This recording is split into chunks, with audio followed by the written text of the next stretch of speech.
back to $44. In other words, it's a seesaw effect there, as it is across many other things. And from the Bank of America's Merrill Lynch, global all in man is a bit better than last year, but stocks are still building, and recent run-ups in prices could lose steam. And that is what is happening many places. The dollar has slid, weakened against the yen for the sixth consecutive week there. And while we are here, the trade agreement that's being fast-tracked, they're trying to fast-track it, but President Obama is in favor of. That is the Asian trade agreement. That is a trade-off that Japan is in favor of, and the thing actually goes all the way to Chile. So that in itself is kind of an interesting situation there as a counterbalance to China. I was thinking when I was reading that, what would be the position of the so-called free market people when that actually comes up. We'll zip on here across to Finland votes amidst an economic slump there. We'll go ahead and cover this one because we want to sort of get a bit different pieces here in this puzzle. The Prime Minister there, Alexander Stubb, and the Conservative National Coalition Party, faced a former business type, and his center-right Center Party. Stapler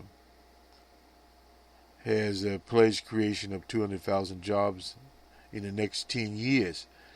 A year of stagnation, 2004, was preceded by 2 years of recession. They've had a lot of problems there. Unemployment is at 9.2%, published on Thursday by public broadcaster YLE. The support for the National Coalition is at 16%, behind the Central Party at 24%. Not a lot's there. The polls put the Social Democrats at 15%, the Eurocentrics at 16.7%. So Finland has its election coming up. Basically a bunch of right-center parties that haven't really been able to deliver, as one would say. Let me get to the unemployment figure here, and we'll get back to the BBC and do the numbers. Here we go. This consumer price is actually, get to this release finally. A summary here, consumer price index for all urban consumers increased at 0.2% in March. On a seasonal adjusted basis, the U.S. Bureau of Labor Statistics. Over the last 12 months, all items index declined 0.1%. Increase in energy and shelter index offset a decline in food index, and were the main factors in the rise of seasonally adjusted. All items index, the energy index rose at 1.1% in advance of gasoline and fuel oil index outweighed declines in electricity and natural gas index. Those have been incidentally declining. We don't hear as much about it. The index for all items, less food and energy, rose at 0.2% in March. The same index increased, as in January and February. Along with shelter index, a broad array of indexes rose in March, including medical costs, used cars, trucks, apparel, new vehicles, airline fares. We talked about that, I believe, last week. In contrast, a decline in the fourth time in airfares, I should say, in 5 months. All indexes declined 0.1 for 12 months ending in March. The energy index declined 18.3% over the span of more offsetting increases in index for food, and it was up 2.3%. All items, less food and energy, up 1.8%. And these are some of the items here, and they go back to September. I won't go into all those. I think we pretty much covered them. The food index declined 3/10 in March after a 2/10. After 2/10 increase in February, so they canceled each other out.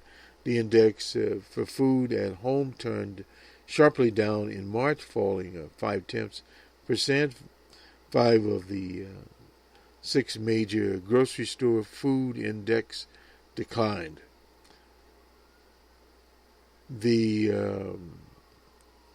food and vegetable index posted the largest decrease, falling 1.4%, its third decline in a row.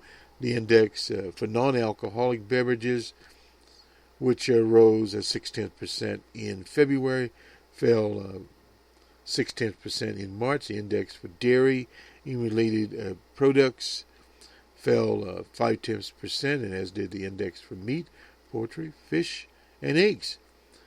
The index for beef and veal, however, rose for the 14th month in a row, increasing at 0.1%. The index for other foods at home fell 0.1% in March after rising in February. The only major grocery store food index to increase in March was cereal and bakery goods, which increased 0.4% after declining in February. The food at home index, that's the first time we reported on this one, increased 1.9 over the past 12 years. 5 of the 6 groups have risen over that span, with meat, poultry, fish, eggs increasing the most at 6%, and fruits and vegetable index, however, has declined 1.1 in 12 months. Energy rose 1.1% there. The fuel oil index also rose in March, increasing at 5.9%, in contrast to the index for natural gas, decreasing at 2.7%, and electricity index increasing at 0.9%, which has sharply declined despite the increases. The gasoline index has fallen 29.2% over the last 12 months. Index for fuel oil has decreased 24.9%. All items are less food and energy. The index for all items less food and energy at 0.2% in March. Shelter, we already talked about that, so we won't get into that one. The consumer price index for all urban consumers decreased 0.1% over 12 months to an index level of 236.119 for the month. The consumer price index for urban wage earners and clerical workers decreased 0.6% over the last 12 months, an index level of 231.055. The chain consumer price index for all urban consumers decreased 0.4% over the last 12 months. For the month, the index rose 0.7%. The consumer price index for April 2015 will be released on May 22nd. That does it for that part. Let's move on back to the BBC and we'll do the numbers.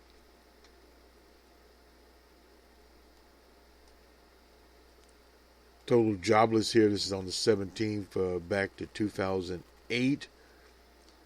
The lowest since June 2008. And that's the Office of National Statistics in the UK. I think we've already reported this one. And we'll go now to the market data.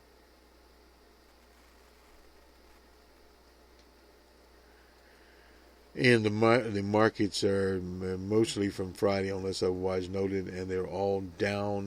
The FTSE was down 65.82.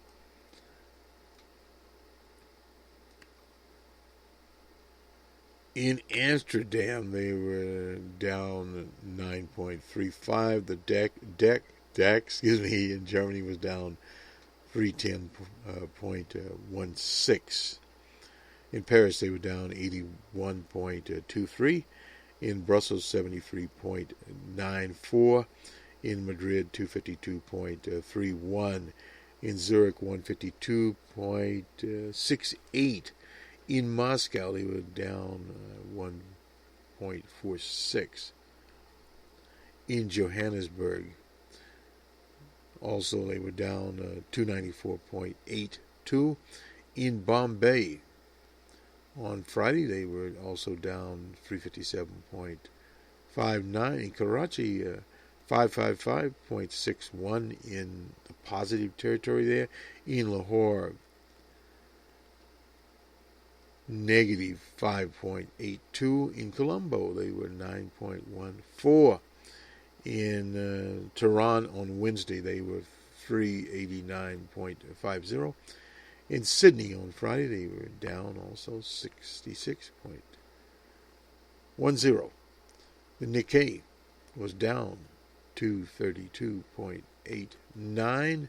Hang Seng in Hong Kong was down also 86.59. In Shanghai, 92.47. In New York, 279.47 in the negative. The NASDAQ was 75.98.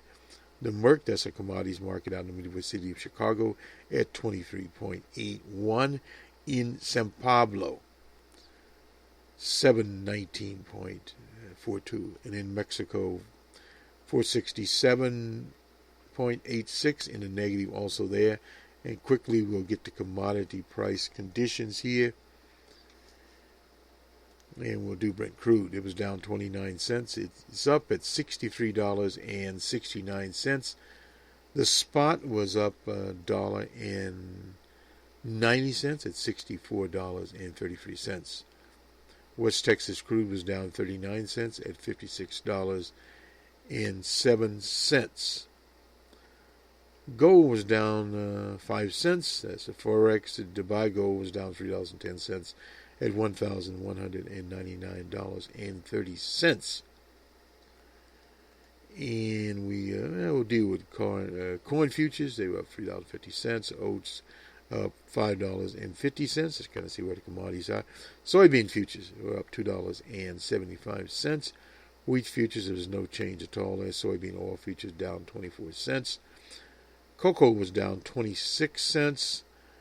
And corn futures were up $3. This will do it for us. For those in business, make next week a productive one. For the consumer, keep your eye on the ball. And we'll have more information on compensation. And there's also a study on work we've been working on types of work that have been decreasing from the economy in the U.S. Changes, as they say, out there. And we'll continue to monitor these. There's some very good studies out there also. Nonetheless, have a good rest of your weekend on most of our outlets.